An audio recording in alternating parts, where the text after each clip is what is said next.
saya perkenalkan saudara Asaina ataupun saudara Hasna. Beliau antara 52 tahanan ASA yang menjadi saksi penting kemudiannya dalam petisyen Don Likas tahun 99. Pada tahun 88 rasanya saudara telah ditahan 2 tahun di bawah undang-undang ASA tersebut. Saya persilakan dan kita ucapkan selamat datang kepada saudara Hasna. Terus kepada Maksud. Saya dipahamkan saudara Hasna merupakan bekas ketua daerah Sandakan. Boleh saudara bincangkan ataupun beritahu secara terus terang bagaimana penglibatan saudara dalam projek IC sehingga menjadikan saudara saksi penting dalam petisyen Don Pilihan Raya Likas tahun 99 dan sehingga saudara boleh ditahan ASA. Persilakan. Bismillahirrahmanirrahim. Assalamualaikum semua. Selamat berjumpa dengan rakan-rakan yang tidak seagama. Saya terus cerita IC di Sabah ini. Sabah merdeka pada tahun 1963. Kita tidak pernah ada pilihan raya apabila kita merdeka ataupun direct election. Pilihan raya yang pertama ialah pada tahun 1967. Kita di Sabah ada 32 kursi kalau tidak silap saya ya, Datuk ya. 32 kursi pada tahun 67. Kemudian meningkat jumlah kursi ini pada tahun 76 kepada 48. Daripada 48 kawasan Dewan Undangan Negeri ini, 20 adalah kawasan yang majoriti orang Islam. 20 lagi adalah kawasan yang majoriti pengundi kadazan, dusun dan murud. 8 adalah kawasan majoriti Cina. Dalam pilihan raya ini, bila-bila saja pilihan rayanya, kemana kaum Cina swing, kaum itulah yang akan menang pilihan raya. Masa itu, selepas kita merdeka, ada cara kita memberi kad pengenalan kepada penduduk tempatan. Itu dengan menggunakan apa yang dipanggil borang HNR3. HNR3 ini akan apabila ditandatangani oleh seorang ketua kampung mengesahkan bahawa ada seorang anak Sipulan bin Sipulan ini adalah anak kepada keluarga Sipulan ini dan istrinya ini, dia tandatangani HNR3 itu tadi. Kemudian HNR3 itu dibawa kepada ketua daerah. Ketua daerah ini dikenali sebagai orang kaya-kaya, ya. Apabila seseorang itu dilantik ke jawatan sebagai ketua daerah, dia digelar sebagai OKK atau orang kaya-kaya. Di Sabah kita ada 23 daerah waktu itu, 24 daerah, dan kita ada lebih kurang 30 ketua daerah. Jadi apabila borang ini ditandatangani oleh seorang ketua kampung, kemudian diindos oleh ketua daerah, lantas dibawa kepada pegawai daerah. Pegawai daerah biasanya tidak query, tidak akan soal borang ini setelah ditandatangani oleh ketua daerah. Dia akan endorse, maka borang HNR3 itu tadi akan menjadi legal document. Sesiapa sahaja membawa borang ini tadi kepada Jabatan Pendaftaran Negara, dia akan menjadi berupa surat lahir. Jadi saudara-saudara, pada tahun 81, pemimpin-pemimpin di Semenanjung waktu itu sudah mengetahui bahawa keadaan di Sabah ini kalau tidak diinjinia, saya menggunakan perkataan injinia, kalau tidak diinjinia, maka akan terus berlaku perbelahan di antara orang Islam dan bukan Islam. Mengambil kesempatan ini, pada tahun 1972,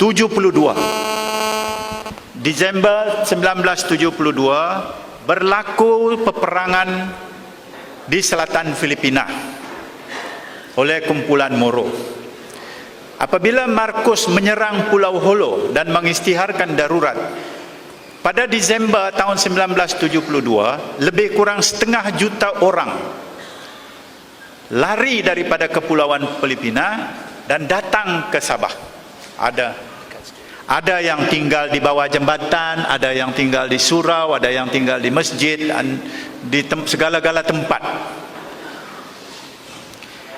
Kehadiran orang ini telah diambil oleh golongan tertentu di Semenanjung untuk dijadikan penduduk negeri Sabah dengan menggunakan kaedah borang HNR 3 ini tadi. Salah satu, saya tidak tahu sebenarnya kenapa saya dilantik sebagai ketua daerah. Saya telah dilantik sebagai ketua daerah pada lebih kurang bulan Mei 1981. Saya menolak sebab waktu itu usia saya masih muda. Jadi saya tidak terima jawatan itu sehinggalah pada awal tahun 1982 apabila Datuk Haris marah pada saya. Kenapa kau tidak mau terima jawatan ini? Kau boleh buat ini kerja. So saya kata okeylah, kalau Datuk suruh saya ambil kerja ini, saya ambil lah. Hari ini saya ambil, besok saya pergi ke pejabat, lusa sudah ada orang hantar 1 rim borang HNR 3 ni. Tahu berapa banyak 1 rim? 500 borang ini suruh saya tanda tangan, kosong. Saya ulang ya. Kalau ada SB polis-polis di sini mau rakam, sila rakam.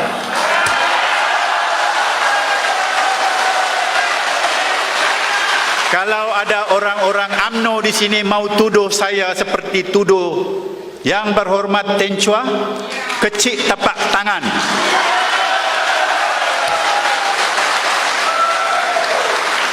Saya percaya saudara Yang Berhormat Teng Chua. Maknanya pada tahun Ya. Maknanya pada tahun 1981 lagi, Ya. pada tahun 1981 lagi, proses pemberian warga negara secara tidak betul ini telah mula berlaku. Benar, betul.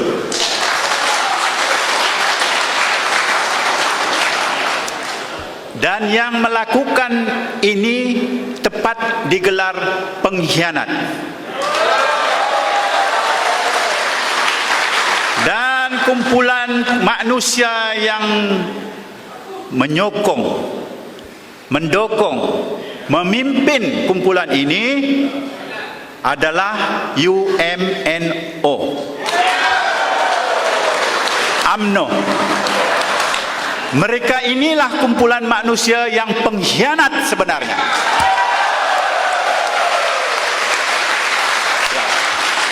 Jadi itulah pertama kali saya terlibat di dalam projek IC ini tanpa saya sedari.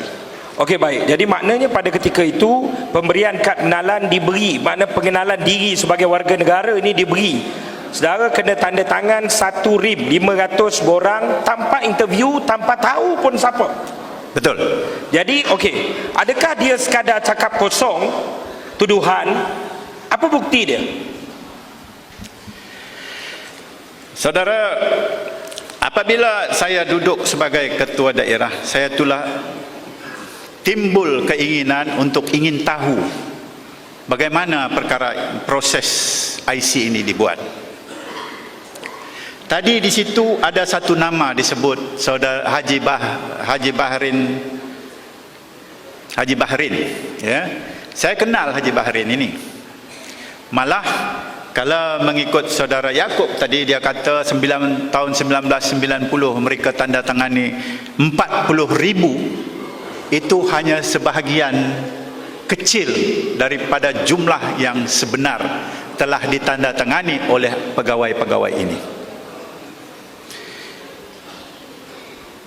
IC yang dikeluarkan pada antara tahun 79 sehingga 1984 apabila Parti Bersatu Rakyat Jelata Sabah tewas kepada PBS, ya, parti berjaya memerintah daripada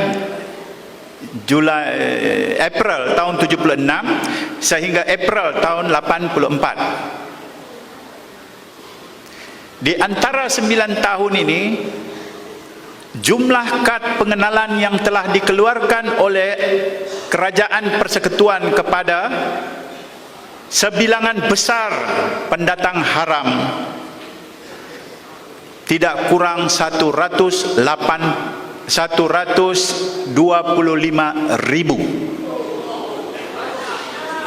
Sekali lagi saya ulang, saya suka cabar perkara ini sebab ini gunung berapi dalam dadah ini sudah mau meletup.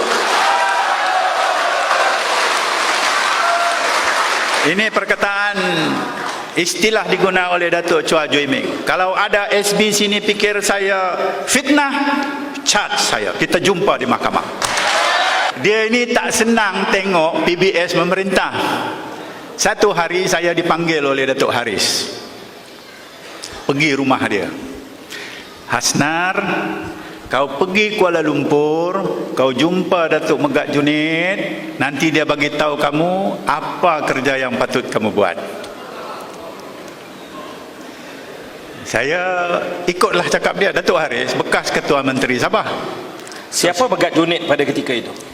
Datuk Seri Megat Junid, Megat Ayub. Megat Ayub, ya, saya. Waktu itu dia ini timbalan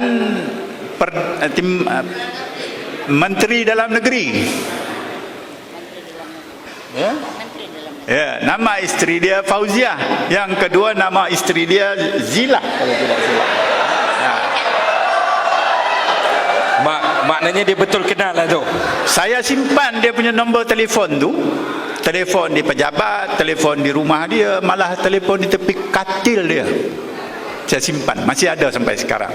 Sebab apa saya simpan? Waktu itu dia kata, Hasnar, dia tunjuk dengan jari dia. Cuma dia mati sudah. Kalau tidak, saya jemput dia juga malam ni. Bila dia bagi saya, nanti saya cerita, dia bagi saya nombor telefon ni, dia kata, apa-apa you transpired tentang benda ni, you call me. Dia kata, dia tunjuk muka saya, dia tunjuk muka dia. So nombor telefon tu ada 4 dia bagi. Masih saya simpan sampai sekarang. Ini mau?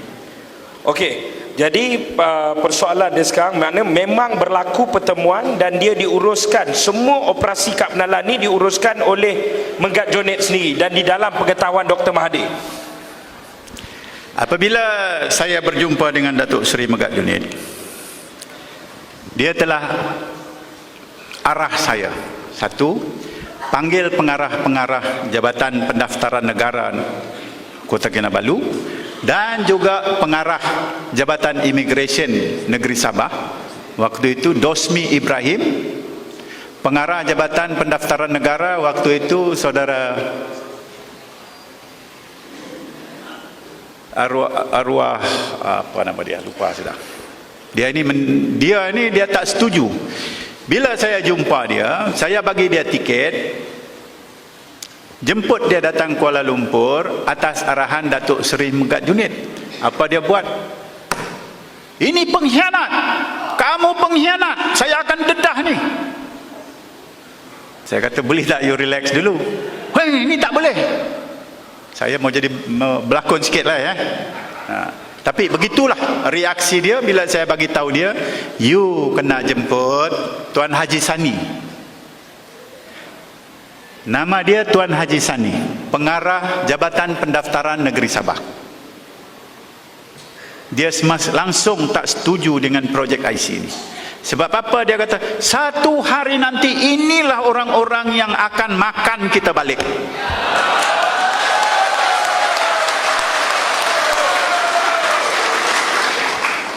Saya harap saudara-saudara rakam percakapan saya ini dan kirim satu kopi kepada Mahathir.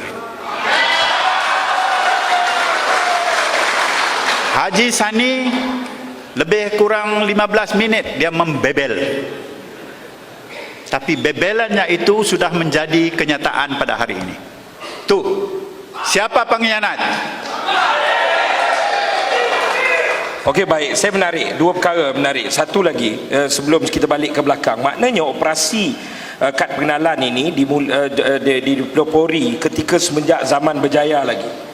Tetapi walaupun operasi kad pengenalan luluskan satu rim, tetapi yang saya nak quote di sini, Berjaya masih tetap kalah kepada PBS. Betul. Maknanya walaupun dengan operasi kad pengenalan, kalau semangat dan kebangkitan rakyat itu, Berjaya masih tetap boleh dikalahkan dengan suara rakyat pada ketika itu. Betul? Betul. Okey, saudara bekerja bagi pihak Kuala Lumpur pada ketika itu, kerajaan pusat, secara baik dengan Megat Jonet, tapi bagaimana kena ISA juga akhirnya? Ya. Apabila kita sudah jalankan operasi ini, kita, saudara Dosmi Ibrahim, pengarah Jabatan Immigration, Datuk Halim, Ketua Pengarah Immigration Malaysia, pengarah Datuk Mustapha, kalau tidak salah saya, timbalan Ketua Pengarah Jabatan Pendaftaran Negara, Haji Sani, semua dijemput pergi ke Jabatan Perdana Menteri. Ada beberapa pegawai tinggi polis, ada daripada M6 kalau tidak silap saya, daripada Jabatan Perdana Menteri, ada juga dari Jabatan Tentera. Kita adakan satu mesyuarat. Di dalam mesyuarat itu, Megat Junid menyatakan, melafazkan kata, ini projek IC diluluskan oleh Mahathir.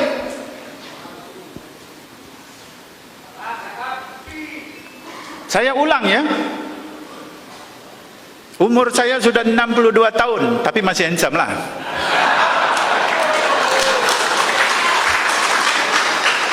Saya belum lali, I'm not senile, saya masih ingat apa yang dikatakan sebab saya tulis. Megat Junid sendiri kata, ini projek diluluskan oleh Mahathir di hadapan lebih kurang 15 pegawai-pegawai tinggi kerajaan, termasuk daripada polis di Raja Malaysia 3 orang, Ketua Pengarah Immigration, timbalan Ketua Pengarah Jabatan Pendaftaran Negara. Dan untuk melaksanakan projek ini, Datuk Seri Megat Junid minta 2 juta ringgit disediakan untuk operasi membayar kos jalan, mengurus, membawa borang, mengantar ke bahagian ke daerah-daerah. Soalannya sebab apa kalah? Tak, bukan kalah tu sebab rakyat. Kenapa saudara bekerja ni dengan Megat Jonet ni sampai telefon tepi katil saudara ada? Tapi kenapa kena tangkap? Kena tangkap juga ni. Tahun 1988 PBS sedar perkara ini berlaku. Datuk Seri Panglima Joseph Pairin kemudian berjumpa dengan Dr. Mahathir. Saya takut nak sebut nama Dr. Mahathir ni, nanti kamu marah.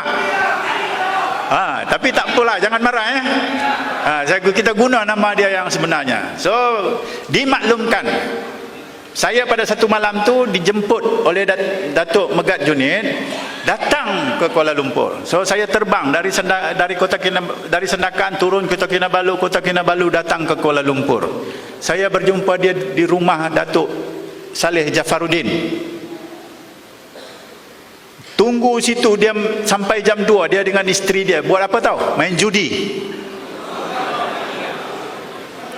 Jam 2 lepas main judi baru dia panggil saya ke tepi satu sudut rumah tu. Dia kata, Hasna, you tell Datuk Haris, bagi tahu kawan-kawan kita semua yang sudah terima borang apa semua itu, lie low. Sabah number 1, iaitu Joseph Pairin, sudah jumpa sini punya number 1 tengah runding. salah satu syarat yang dia minta, put you in jail. Salah satu syarat Joseph Pairin minta, letak saya dalam penjara. Jadi Tan Sri Megat Jonet yang saudara ada nombor telefon tepi katilnya pun tadi, membenarkan penangkapan saudara di bawah ICA. Tak. So saya pulang, saya bagi tahu Datuk Haris, ini kata Megat Jonet. Megat Jonet kata, Asna berhentikan ni semua, tolong bagi tahu kawan-kawan semua, jangan buat kerja ni dulu, Lailo, sebab ada perundingan di antara PBS mau menyertai semula Barisan Nasional. So jangan buat benda ni, jangan kacau. Datuk Haris biasalah, bodoh punya menteri hal ehwal dalam negeri. Kalau dia mau tangkap, dia mau kasih anu sama kau, kau pergi jumpa dia sana, hantar ini borang. Puh.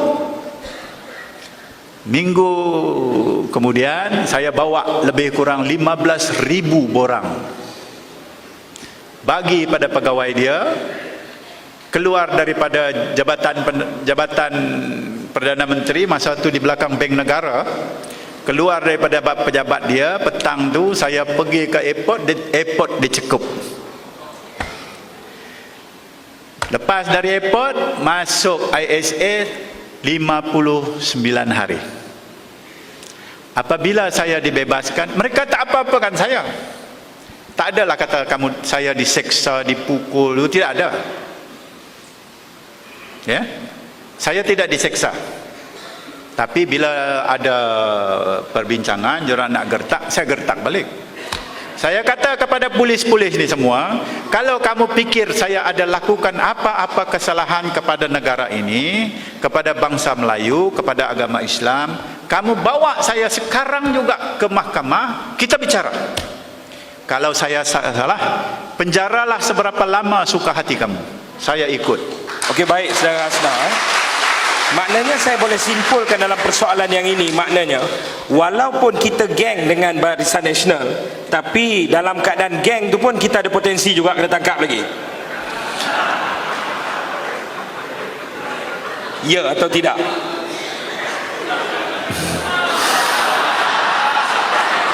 Mana yang geng sekarang ni kena hati-hatilah.